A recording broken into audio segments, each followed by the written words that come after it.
পারব না যতক্ষণ পর্যন্ত আমাদের অন্তরে আমাদের এই ধরনের চিন্তা ভাবনা কাজ করবে যে এই শপথে উপস্থিত হয়েছেন সাংবাদিক ভাই এবং বন্ধুগণ, শহীদ ওসমান হাবিব রক্ত এবং তার এই আদর্শের পরিবার এবং বাংলাদেশের আপনাদের জনসাধারণ, আপনাদের সকলকে ইনকিলাব মঞ্চ এবং তার পরিবারের পক্ষ থেকে অশেষ কৃতজ্ঞতা জ্ঞাপন করছি।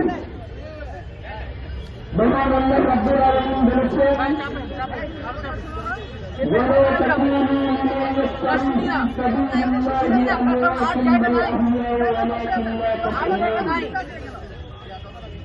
আর যারা আল্লাহর রাস্তায় শহীদ হয় তাদেরকে তোমরা নিতে দেবে না, বরং তারা জীবিত তোমরা তার নির্ভর করতে পারে না।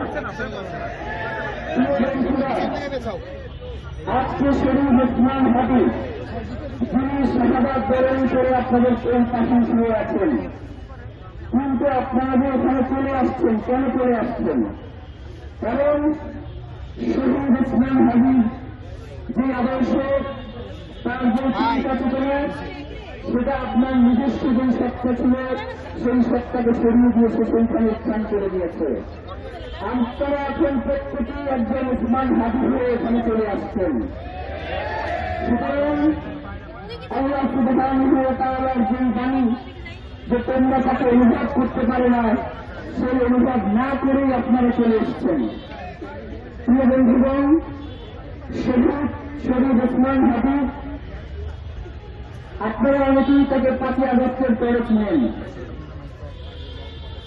আল্লাহ আমাকে অত্যন্ত